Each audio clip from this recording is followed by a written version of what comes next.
Morrowind is a magical place of wonder. It's the tale of an ancient land that has recently seen an influx of immigration, not just from the mainland of which it is a part of, but from all of the continent due to the empire that rules the continent wanting to expand its influence. It's a place where traditions that the empire snuffed out on the mainland never quite died. There are living gods here, monsters unlike any other, slavery still exists, mushrooms as large as trees grow out of the ground, and they are as common as the trees themselves. The buildings that the native Dunmer occupy look strange, and some of the natives don't even build houses here, they just grow them out of the ground. Morrowind is brilliant, but it's one of those games that I have always wanted to talk about, but never have. Partly because I don't think I can contribute anything new to the conversation, but also because I have trouble putting into words what makes Morrowind good. And more specifically, what makes Morrowind superior to the other games in the Elder Scrolls series. Except that I've learned that if I talk about Morrowind for long enough, I will eventually get to the point that I'm trying to make. And that's what we're gonna do now. Welcome to my Morrowind Retrospective, a little mini-series where I look back on Morrowind, its world, its quests, its people, and I'm gonna do all that through its guilds and its quest lines, except this part. This part is just about starting out in the game and explaining some of the game's mechanics and demystifying Morrowind a bit. Because there is this aura of mystique surrounding the game, and some of its fans will talk about it like it's this games that require a galaxy-level brain to comprehend. And yeah, there are some aspects of the game that do require that kind of knowledge, but most of it is straightforward if a little obtuse. And that's what I'm here for, explaining how the seemingly obtuse gameplay is actually really straightforward. Because Morrowind is a game that I think that everyone should play, and there is a reason why it has such a rabid fan base, so let's get into it. Let's learn why Emperor Ural Septim VII sent us, a lonely prisoner, to the island of Vattenfell, an island in the heart of the province of Morrowind.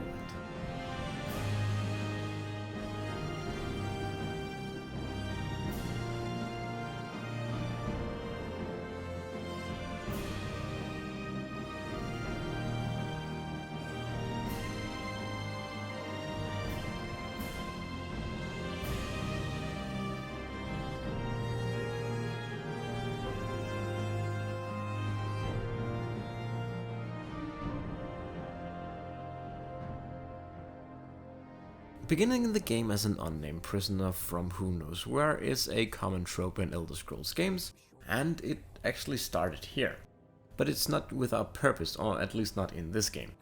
The Elder Scrolls games back during the time of Morrowind really respected their lore and their players' attachment to that lore.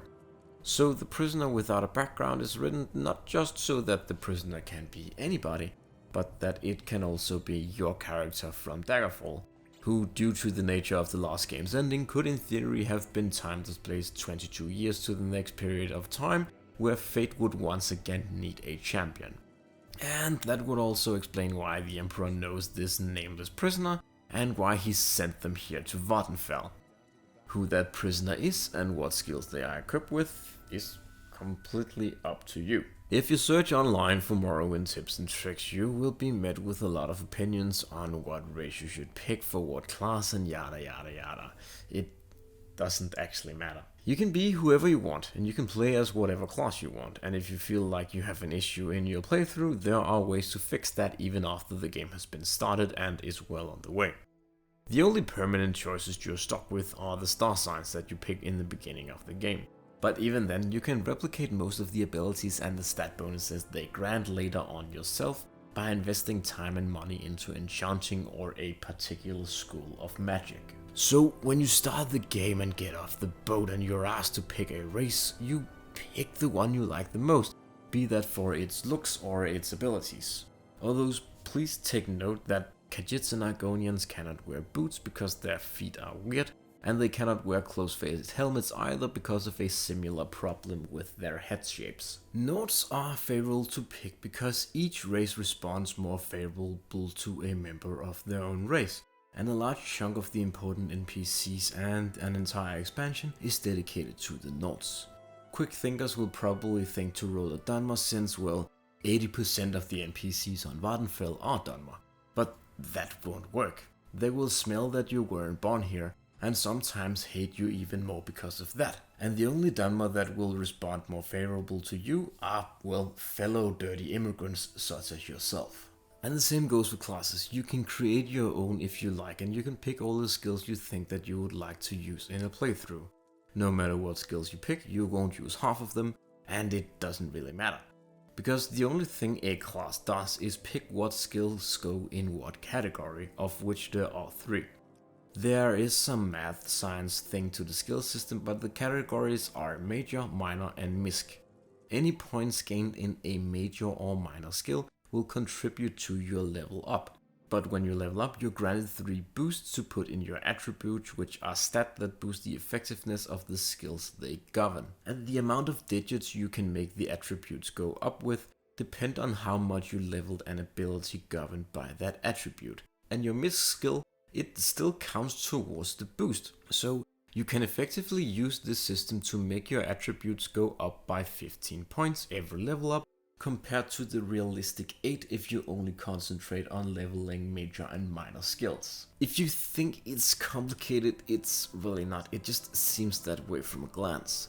Basically, let's say that I'm a thief and I level up my security skill and my sneak skill 5 points each for a total of 10, which is what I need to level up because I put sneak and security as my major and minor skills. Security is governed by intelligence and sneak by agility. Because I leveled up these skills governed by these attributes, I can then boost those attributes by more points. But if I say have speechcraft as a misc skill, which is governed by personality, then I can also increase my personality upon leveling up. It's just that because speechcraft is a misc skill, leveling up speechcraft won't count towards my character's level up. And the final decision we need to make is what star sign we are born under. And each star sign has a different and immensely powerful ability or stat boost. And it's gonna take maybe 20 hours of playtime before we can artificially replicate a star sign. But it is possible. Like, I usually go for the shadow because it grants 100% invisibility for 1 minute. And you can use it to both steal an object in plain sight, but also escape dungeons, because the enemy can't hit what it can't see. But about 20 hours into the game, you can craft an invisibility spell or an invisibility potion yourself to replicate that effect. And that pretty much goes for all of the star signs. They seem scary and permanent in the beginning, but they are just really neat early to mid-game bonuses to help your character a little bit. So now we have our character, this beautiful Nord Chad who is a man of many skills and abilities that won't truly matter. And we're in Sedanin, Morrowind's tutorial area, although you wouldn't know that it was a tutorial area. It's a tutorial in that it offers a series of entry-level quests that will require the player to familiarize themselves with the game's different skills and mechanics. But you don't have to stay here, and personally I rarely do. You can just go to Balmora and meet up with the contact you were sent here to meet up with, Caius Casades. But if you so wish, then there is a very good enchanted axe here that we will talk about later. An enchanted sword under a pillow inside a room that you can only realistically get into if you pick this tower sign, which opens any locked door up to a level 50 lock. And those are just a couple of the more famous ones. There's also a secret stash of cash that will come in handy, a very good ring nearby, and of course the meme-worthy scrolls of a carrion flight that you can use together with some potions from Balmora to kill the game's final boss within 10 minutes of starting the game if you so desire.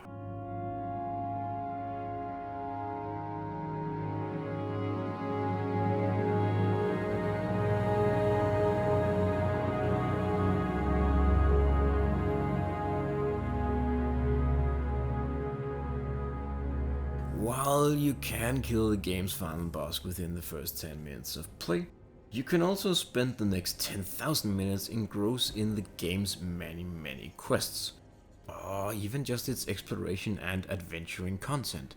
According to How Long to Beat, One of the longest playthrough recorded is 985 hours, and I can fucking believe that, having personally clocked over 1337 hours in one playthrough myself. However, that was with the help of mods installed, and it was over a number of years. But it can still be a daunting game to begin, and I understand that, and I'm here to help. Before you embark on your adventure, make sure that you have your dominant weapon skill, which means the weapons you're gonna use, be at least level 25 or preferably 35. And be sure that you have the armor you're specialized in actually equipped on you. And then finally, potions are absolutely fucking valuable. You have no idea. If you're coming off of Oblivion or Skyrim, then you don't know shit, because in those games, potions are shit. In this game, potions can allow you to ascend to godhood and slap actual gods so hard in the face with your bare hands that they cease to exist on the mortal plane. Because in this game, potions boost your stats quite a lot, and they stack. What that means in practice is that there is a potion that gives you 50 strength and lowers your intelligence by 20. If you drink 10 of them, your strength will be 500 and you can kill most things with a single hit. And if your weapon skill is 35 or higher, then there is a good chance that you will also hit them. Because that's the thing about Morrowind skills. They still work on a quasi D&D system, and despite you moving close to an enemy and swinging your sword, it's not like in later games where that sword will just connect because you move the sword hitbox into the enemy's flesh hitbox. No, when you swing a sword you initiate a dice roll, and your skill with the weapon you're wielding and the governing attribute determine how low of a roll you need to actually do to make your attack connect. And then of course the enemy also rolls their own defensive roll, which also has an impact on that outcome, and vice versa for the attacks on you. It seems infuriating and terrible, but an hour into the game you cease to notice and you just learn to accept it. And it's the same with spells which perform similar roles based on similar factors. And if you pick a Nord in the beginning and pick axes as a major skill and find the axe outside that's in the tree stump, you will never have any problems hitting anything ever again, because that Nord will already have like 65 axe skill and he will hit his target every fucking time. It's a system that, when you explain it on paper, it sounds like the later game in the series fixed it. But in reality, in Oblivion, it doesn't really matter if your blade skill is 5 or 100. What matters is your level and your enemy's level. To the absolute contrary of Morrowind, where if your skill in blade is 100, you're formidable to every opponent you come across despite your level. Because despite what your level is, you're still a master bladesman, and that means you're very skilled with a blade and can do a lot of damage with it. And what that means is that initial frustration that you feel in the beginning of the game when you're trying to slap a mud crab, that frustration turns into glee when you 20 hours into the game slice a fully decked out warrior in half because you honed your skill. And the same applies when you finally cast a successful alteration spell and soar into the sky. If you at any point in time find yourself lacking skills to overcome a task, you can just find a trainer and pay them to train you, and if you need gold, you can just steal things and sell them.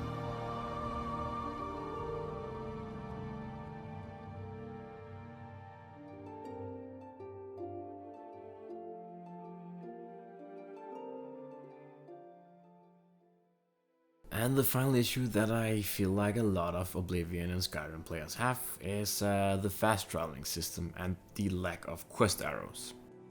Let's talk about that. Because there is fast travel, it's just contextual within the game, and the lack of quest arrows make Morrowind a better game.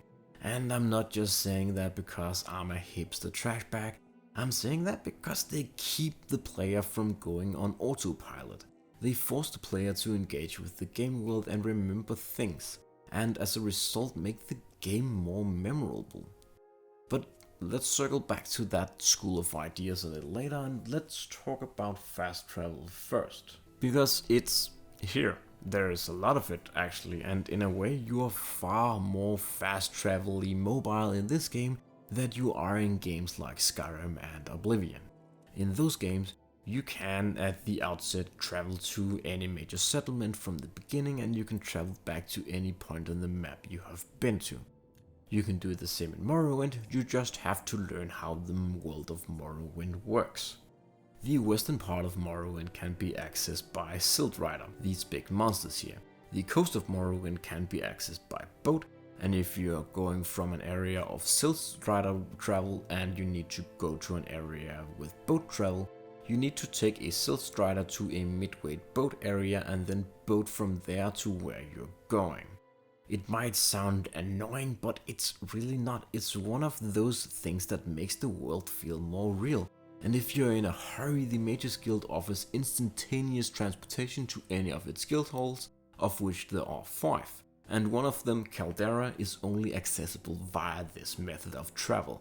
And we will need to talk about Caldera a little later, but after we talk about the lack of quest markers. Oh, and the final form of transportation, unless we get into the portal, which we will not because they suck, is mark and recall. You can save at any location you have been to through a spell, and you can return to it at any point by casting the recall spell. And there are also 2 additional spells that you can use that are also available as scrolls. One will teleport you to the nearest Imperial Temple, and one will teleport you to the nearest Tribunal Temple.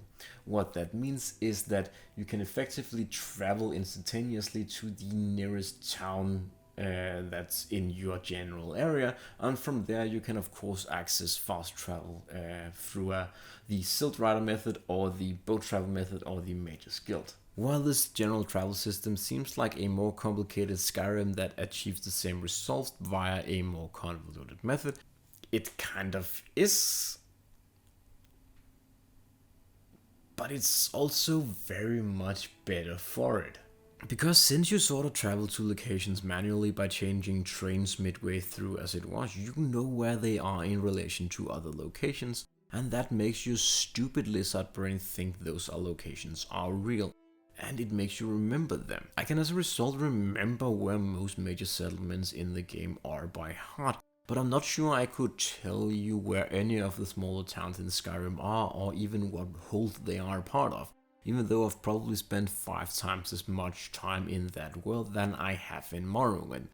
And that is only because I walked to them once or not at all, and after that initial discovery of the town I just fast traveled to them, and as a result they never registered in my stupid lizard brain, and I cannot remember where they are because they aren't real.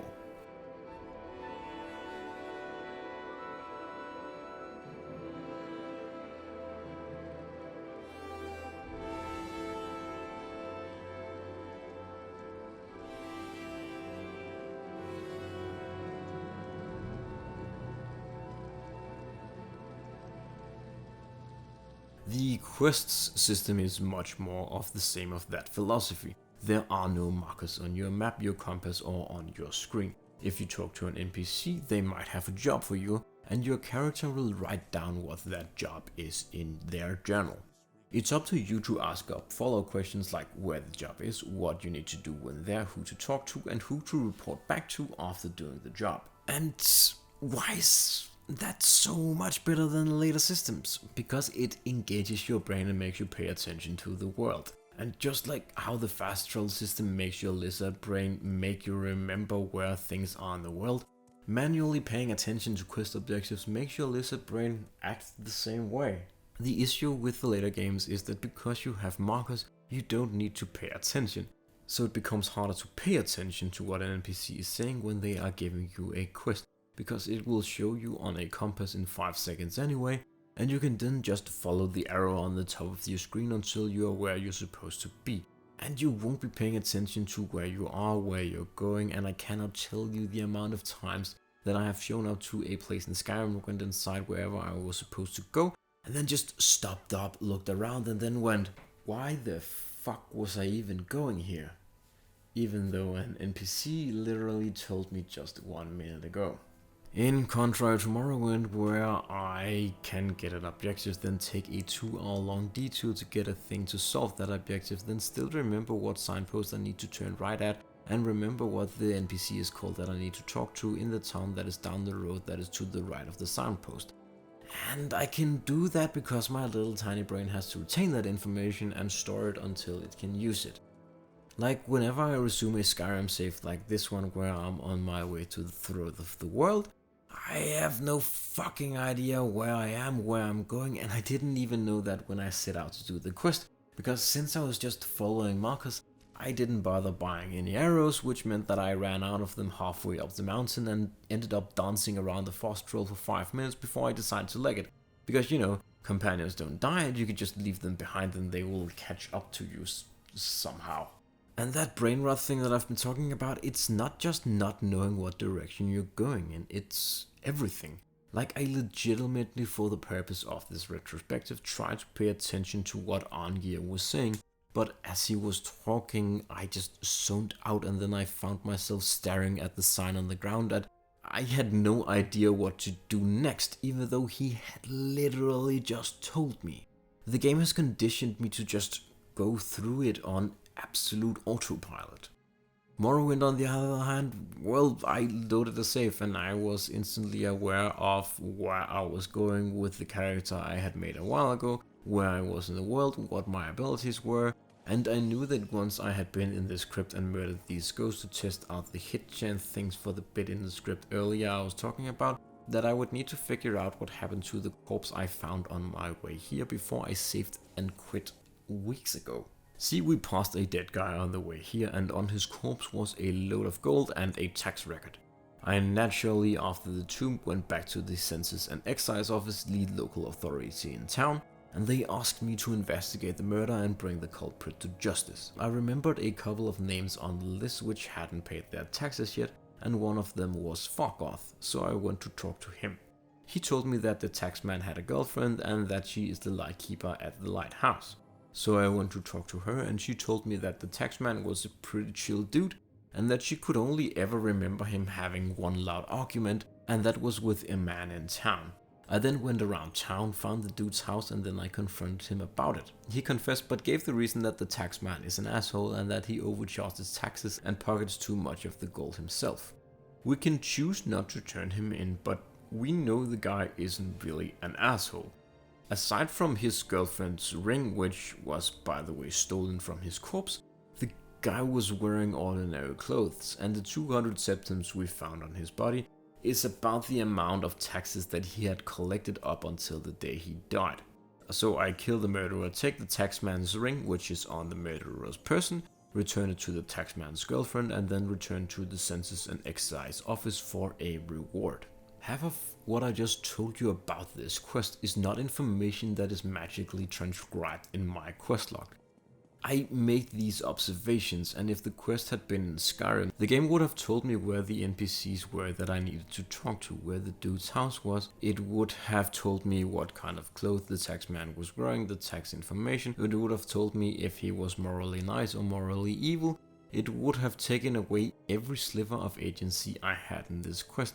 And like the Greybeard quest, I would have been on full autopilot and I would have just autopiloted my way through the game. And there's no way in hell that I would be able to remember the several objectives I had in mind when I quit the game a week ago to take a break. And there is sure as shit no way in hell that I could remember information about this quest that I hadn't done in 18 fucking years if it wasn't a Morrowind quest where my tiny lizard brain gets stimulated and tricked into thinking that what I'm doing in game is real because I use real brain skills in the game to achieve, victory. That's the difference. That's why Morrowind players can admittedly be elitist assholes. It's because the game gives the player agency, and there is at no point where you will be pissing around in its world on autopilot with no idea of what you're doing, where you're going, where you are, or where you came from.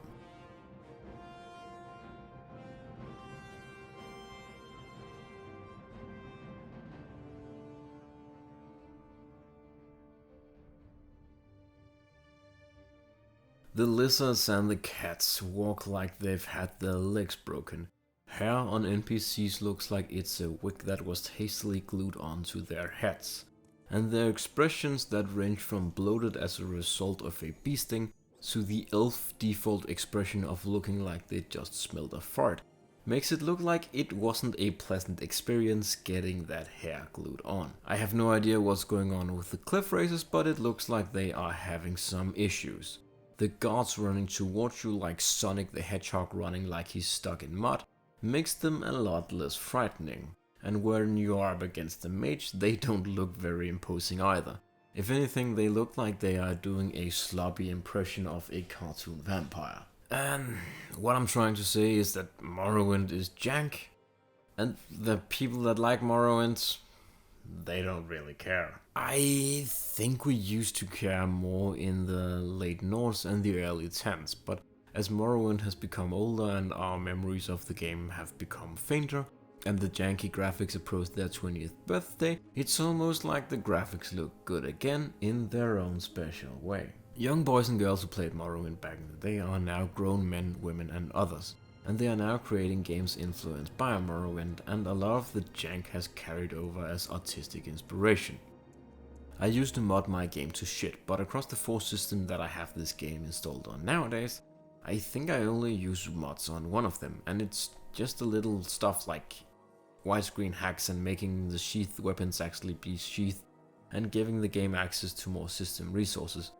And that's just on one system. On the 3 others I don't have anything installed because I don't care that much about mods anymore. That's in stark contrast to New Vegas, a game that is not only 8 years younger, but also one I consider much more near and dear to my heart.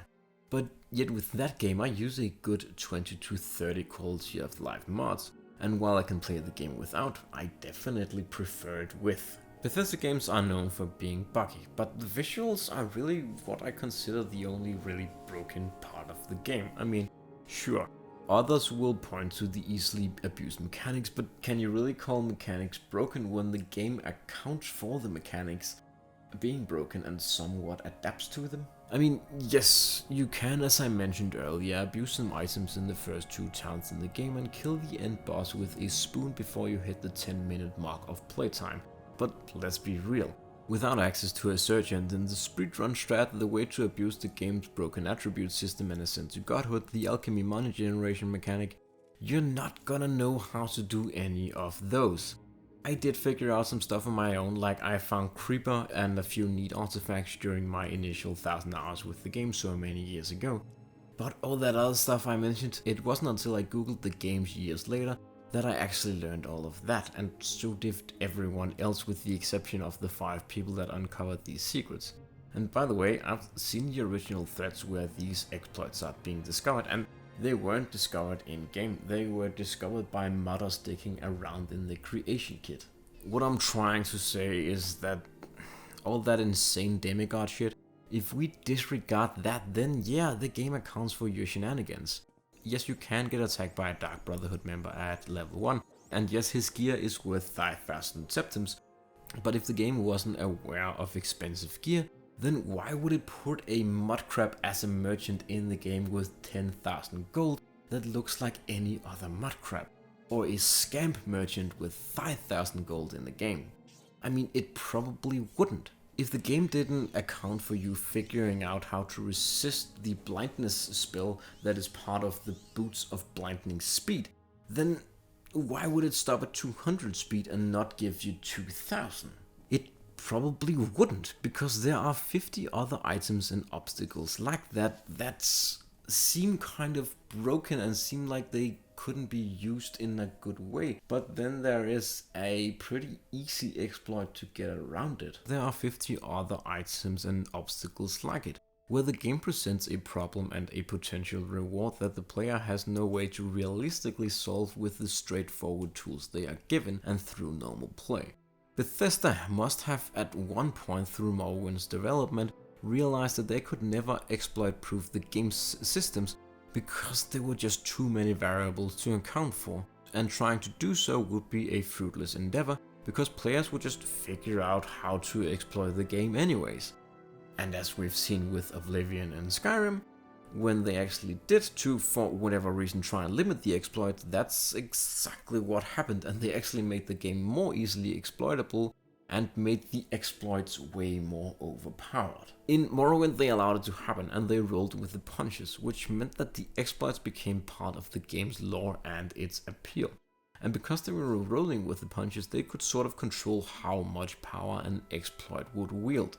Like, you could obtain a lot of money really fast in the game, but then they put skill trainers everywhere in the game to give you something to spend all your exploit money on. And instead of you spending it on something game breaking, you're just spending it on skills that will let you do the content you want to faster, because a lot of quests, especially the later faction quests, are skill locked, meaning that you will need a certain amount of levels in a particular set of skills that faction favors to gain access to its higher level content. So in a way, the set of Dark Brotherhood armor that's worth 5,000 isn't broken on exploit. It's a shortcut that lets you get to what you think is fun faster. And you don't even know you're being tricked because you think you're the one gaming the system, because that's what it looks like from your perspective. And that philosophy continues throughout the entire game.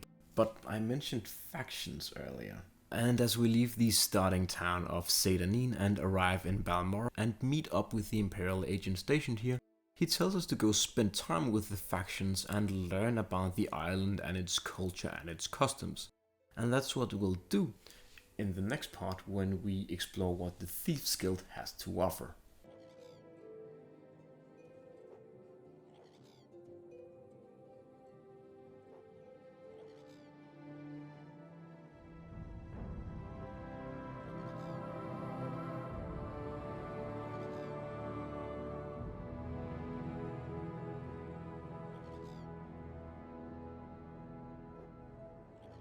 So that was an introduction to Morrowind and a general overview of why I think it's one of the greatest RPGs of all time. As I said just a few moments ago, we'll continue our adventure on Vvardenfell in the next part of the series with the Thief's Guild questline, and then move on from there. If you want to play along with me, then please go play the Thief's Guild quest or just get acquainted with the island. And I'm not just saying that for the people that are watching this who are new to Morrowind. This one goes out to all the old fans as well. If it's been a while, you should do yourself the favor and boot up the game and re-explore all that it has to offer, because the game changes quite a bit as you get older and you change. Yeah. So that's about it for me. I'll see you in the next part. Bye bye.